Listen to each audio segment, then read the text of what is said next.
Hello all and welcome back to the Pig and Whistle for another episode of Tales from Azeroth. Come grab a drink and relax as I go through some stories and moments that you can hopefully relate to. And in today's topic we're going to be talking about kind of something similar in the past couple of weeks. It is related to the Gates of Anchorage and the gates opening. And it is the Scepter of the Shifting Sands questline. That's the questline, that's what we all know it as. And I'm just going to be delving into what it is, what kind of accomplishment it is to do, and the steps that you need to do in order to do it.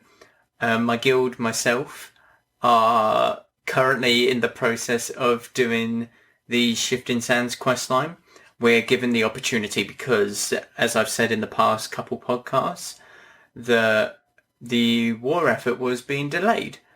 So it's given many people the opportunity to really give it a good go and see what you can accomplish with that extra bit of time. So I've looked it up. I'm not the one personally who's getting the mount at the end. It is someone else. It's still a giant effort on everyone's behalf of the guild, but I've been kind of dipping in and out, helping here and there. I've not been there for the full thing, like 24/7. So there might be a few sort of details that are a bit off, but I've tried my best to sort of go through it in my mind and understand each step as best as I can. But enough of that, let's get right into it. So the first real tough challenge is looting a boss. I know, it's really tough. But no, that is how it starts. So the first step to all of this is just a normal raid. It's just a boss drop from, I want to say the latest raid to open, but it isn't anymore. From the last raid that opened, which was Blackwing Lair. It's the third boss, Brood Lord Lasher. Lashlayer? Yeah, Lashlayer. And he drops the item, the head of Broodlord Lashlayer. Nice and easy, starts the quest. You go and hand in that quest. So simple, I know, right? So, the next part is what we spent about a week and a half to 2 weeks on. This is one part of the entire quest, but it is a rep grind. So when you hand in the headpiece, or the quest item from the boss in the previous step, you unlock the opportunity to do a repeatable quest. And this repeatable quest gives you rep with the Brood of Nozdormu. And the quest is to turn in 200 Silithid carapace fragments. Now these carapace fragments drop from any of the Silithid that are within Silithus. There are 3 different hives that you can go to and 1 pillar, as we know it. The bottom hive, the south hive, Hive Regal, however you want to pronounce it, R-E-G-A-L, Regal, is whatever really. That has sort of the best drop chances, and they drop about, any of the mobs can drop between 1 and 4 carapace fragments per mob. And these are elite mobs. They have like 12,000k sort of health. 12,000k? Jesus Christ, that's insane. 12k HP, 12,000 HP. To put that into perspective, I do, as a crit, at the moment, I do about 2k as a crit. So I need 6 sort of crits to really like go for it and get like the mob down really quickly. But so with you picking up 1 to 4 carapace fragments per one, you need, and I've done the maths here, so if you are a non-human, you need to hand this quest in, this repeatable quest, 207 times to get the reputation necessary. Now, that might not sound a lot. 207 times for one quest. You do loads of quests when leveling up anyway. Like, it's just nothing. It's just more questing.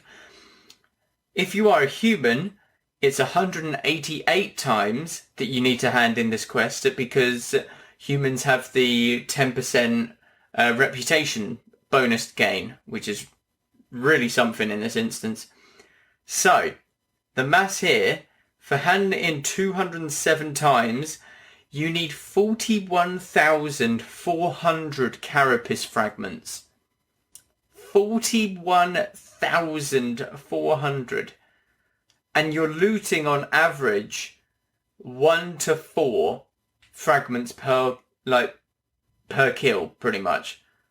Which means the minimum sort of kills that you would require in order to get the amount of fragments that you need, if you're getting 4 fragments maximum, every single kill you would need 10,000 kills on the Scyllethid.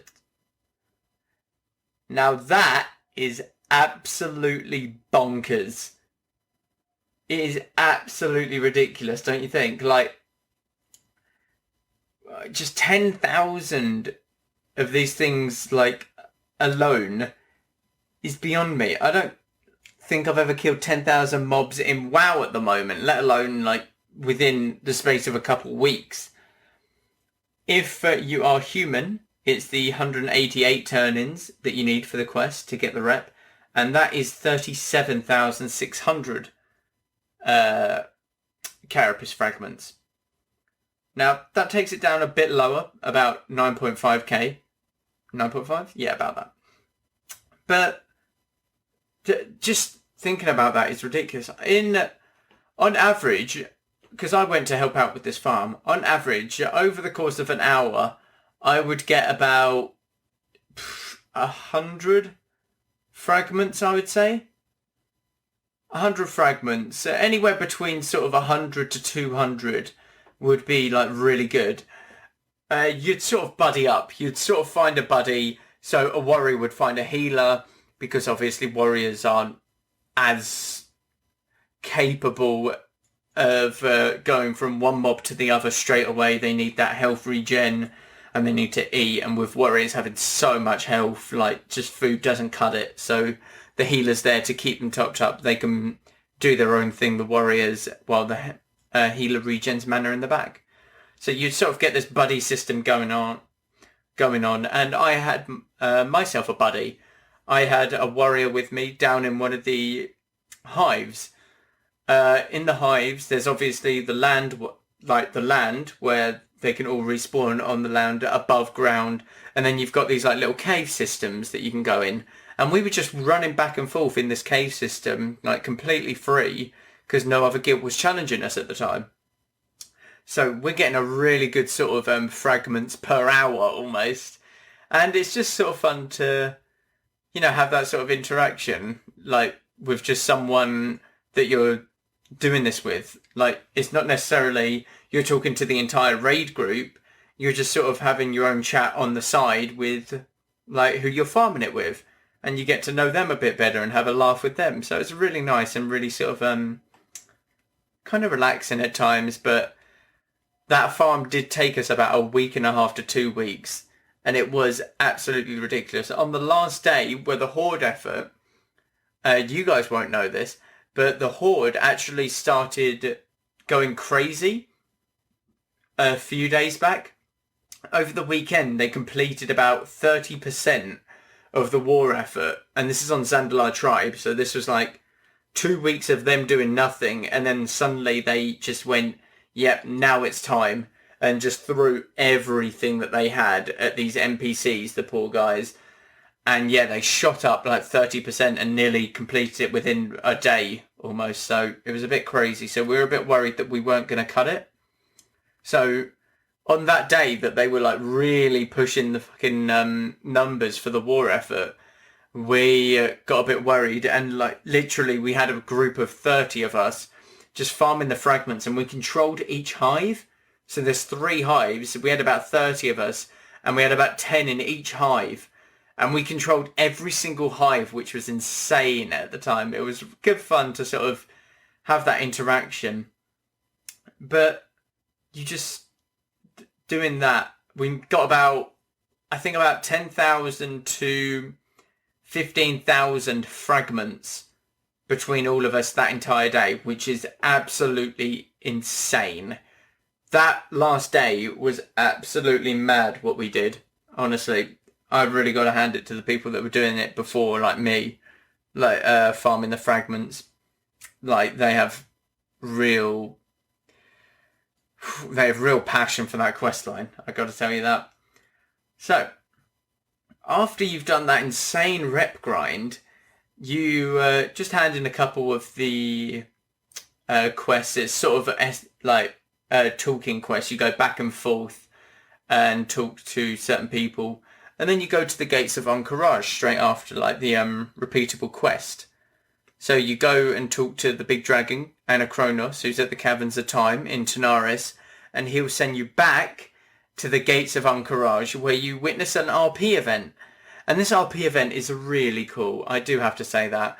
Like, seeing this sort of stuff in WoW Classic is really sort of endearing, is the word that I kind of want to say.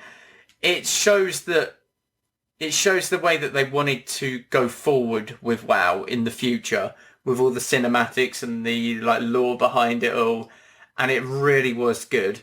It really was a good sort of RP event that you could see, because it's showing you the past. It shows how the gates were closed in the first place, because we're trying to reopen them to kill the old god that's inside of the raid, called Cthulhu, the big eyeball that turns, yeah, him. But no, it's a really cool, like, little RP event, and there's loads of them throughout the quest line, to be honest. So after you go to the gates, you take a small group and go to Sunken Temple, which is a dungeon, and you go up to the Shade of Aranicus, who's the last boss, who's a green dragon in, like, the Emerald Dream. And Malfurion appears, and he will give you the next quest. There'll be a little bit of dialogue exchange, and he'll say what's happening to Aranicus and stuff like that. And basically he will give you the next quest. And the next quest is kind of split into 3 parts, so I'm going to try my best here to sort of break them up for you. But the first part is very simple. You enter Blackwing Lair again, where you first started this entire quest line, and you have to complete Blackwing Lair within 5 hours. It's that simple. You kill Nefarian, the last boss in the raid, within 5 hours, and he will drop a red fragment. I think it's a fragment, it's called. I'm pretty sure it's called a fragment. Let me just quickly confirm it. I'm not going crazy, I swear. You might hear me scrolling because I do have it on the other monitor, but I didn't necessarily think that I would. It's a shard. God damn it. It's a damn shard. It's the same thing, right? But yeah, so that's the way to get the red fragment. Is it red? Yeah. There's so many fragments. Again, I've literally just looked it up and looked up all of the steps. I'm a bit rusty on knowing what to do. I've tried to jot it down and stuff, but again, sorry if the facts are a little bit off, but you kind of get the gist of what I mean. But it is the red fragment that he will drop, Nefarian, and that one's nice and simple. Good. 1 out of 3. A third of the way done on that. Now the next one is the green shard, or the green fragment. And for this green fragment, you need to get these different corrupted fragments from around the world. So there's a one in Ashenvale, one in Feralus, one in the Hinterlands, and one in Duskwood.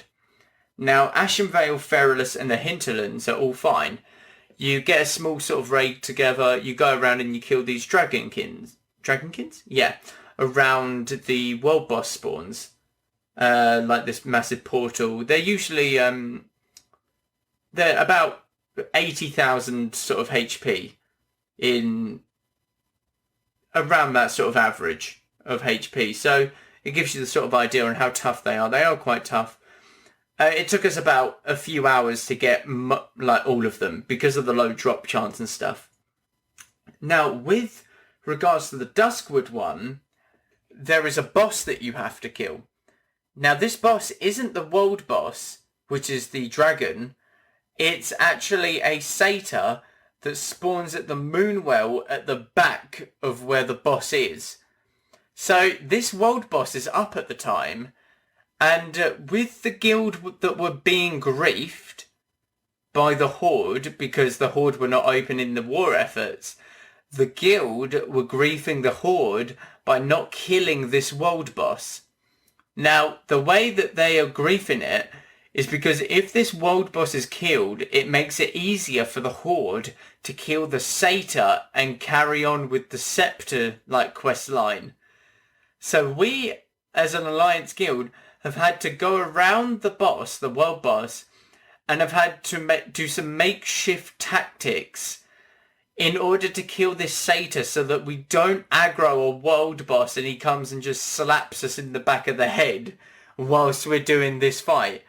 And this fight, this satyr fight, was super tough, I'm telling you. Trying to sort of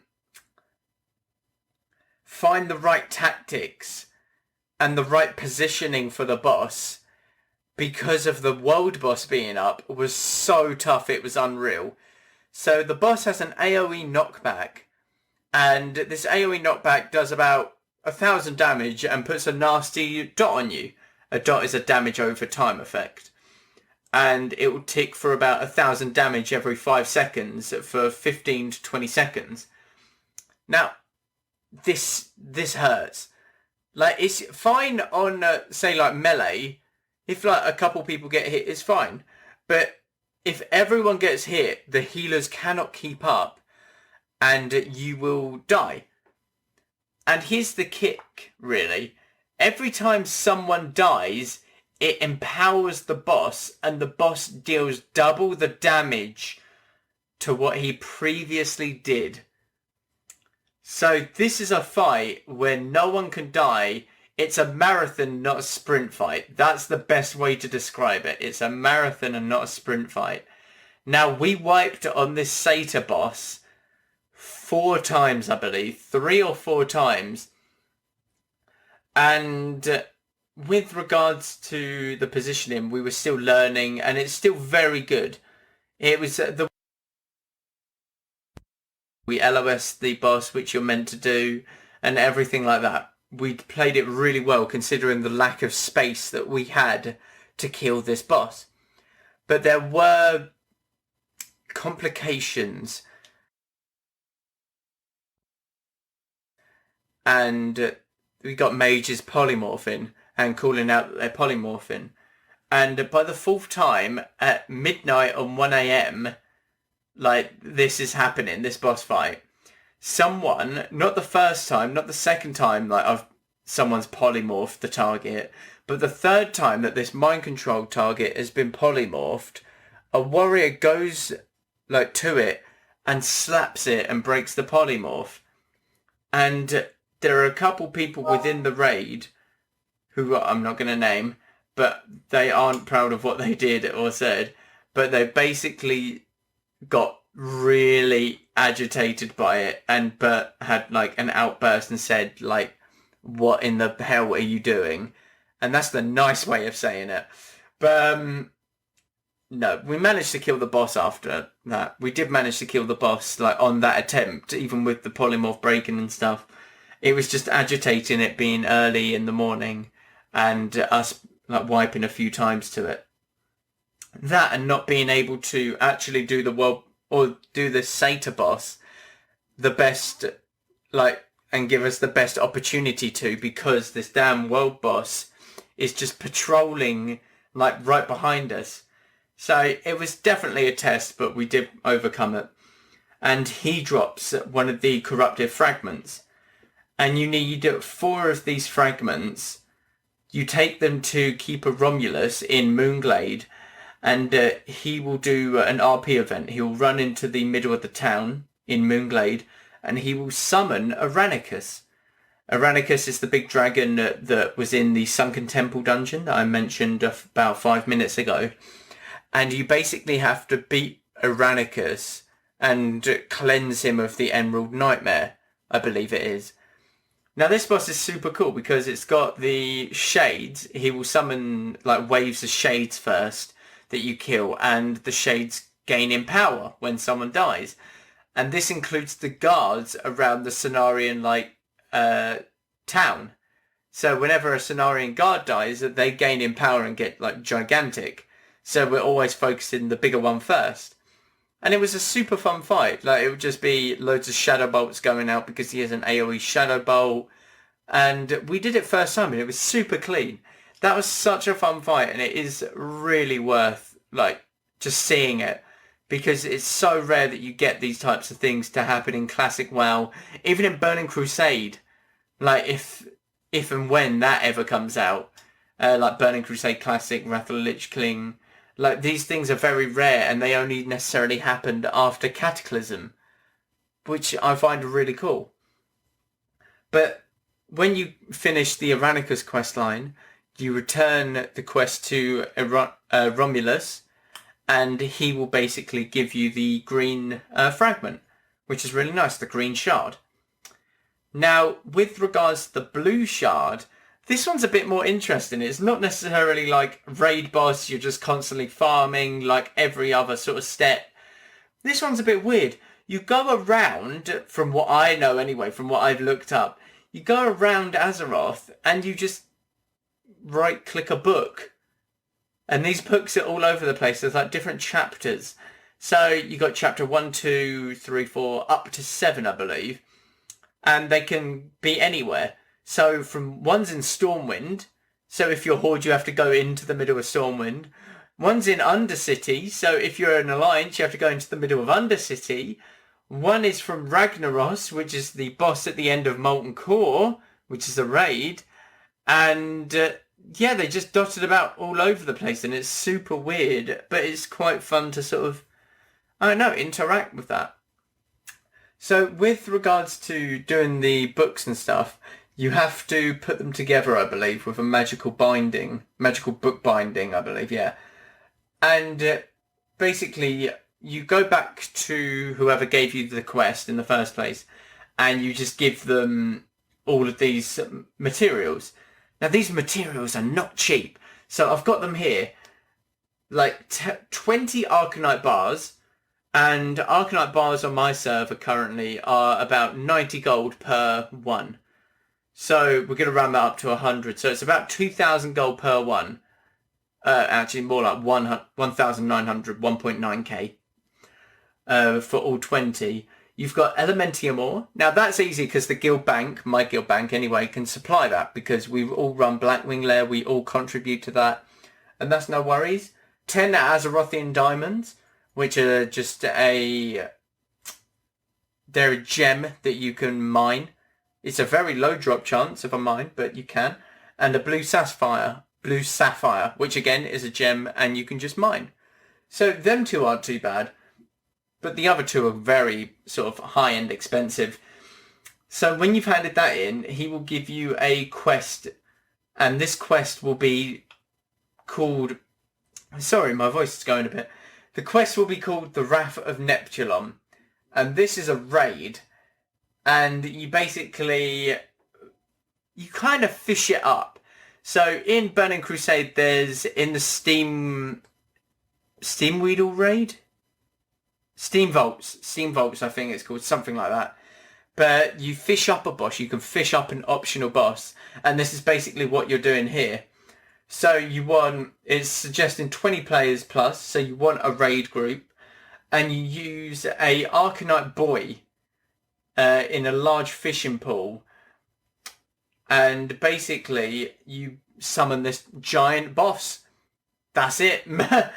You fight this giant boss and you just have to... It's quite easy, to be honest. You just get your hunters to trank shot it. And that's kind of it. And once you kill that boss, you will get the blue shard. Now, once you get the blue shard, it is just a matter of going and handing it in. You will head to Steamweedle Port in Tanaris, and you will hand in the quest for the Scepter of the Shifting Sands, and you will get the Scepter. You will have it as an item in your bag and in your inventory, and with the gates opening, pretty sure it's the gates opening, 10-hour war, yeah, So after all of these supplies have been transferred from the city, which takes 5 days, there is a 10-hour war. And within this 10-hour war is when you can bang the gong with the Scepter at the Shifting Sands and pick up your mount. And that is where the quest ends. You get your mount and you get a title in the Burning Crusade. I can't quite remember the title name. I'm pretty sure it's something, it's called Of the Shifting Sands. So your name and then Of the Shifting Sands, something like that. But it's a really cool mount. It's one of the bug mounts that you can get in AQ, just a different reskin, and you can actually use it in the outside world, which is a really, really cool. But with regards to all of that, that is where the Scepter of the Shifting Sands questline ends. But it is one and requires an entire guild effort. Because no one will farm 10,000 mobs by themselves which have 12k HP each. They're not even going to do that by themselves. The only way they do that by themselves is if they buy the fragments off of the auction house. And I'm telling you right now, you do not want to buy these fragments off of the auction house. They're 2 gold per one. 400 gold per 200. So per stack. I'm going to try and do some quick maths here. So you've got 400 gold and you need average, we'll go 200 turn-ins. Yeah? So you need 8,000 gold in order to turn all of these fragments in to get the rep that you need. That's not happening. I want to keep my gold. Thank you very much. But we are doing this as a guild on my server and with my guild at the moment. And to participate in these sort of raid scenarios where you're killing bosses that are spawned from an RP event, you're doing all of these different tactics, you're sort of learning, wiping, you're kind of progressing on these fights as you're going through it as well. And it's just a great sort of guild effort to bring everyone together. People do get angry. There were a few people that got angry at the Duskwood boss fight where you needed the corrupted fragment. It happens. Everyone's going to get angry. You just got to push past it. We know that we're all friends in the guild at the end. But it's such a huge achievement for a guild to be able to accomplish this that it's almost an honour to have it and have the opportunity to have a go at it. Because Blizzard with releasing Classic WoW has given everyone the opportunity to do stuff that they've never done before in WoW. I started WoW in Wrath of the Lich King. The previous 2 expansions, Burning Crusade and WoW Vanilla, I never played. Never played it like in its entirety. So this is all new to me. And I'm loving every second of it, to be honest. But that's where I'm going to end it for today, guys. It's been really fun keeping you, or going through this with you, learning it myself even. It is really fun. I'll look to keep you up to date on it next week. By next week, we should actually have the mount and the AQ opening and the gong rang. So it should be fun. It should be very fun. But thank you all very much for listening, everyone. I hope you have a good night, day, whatever time it is, and I will see you next week. Goodbye all.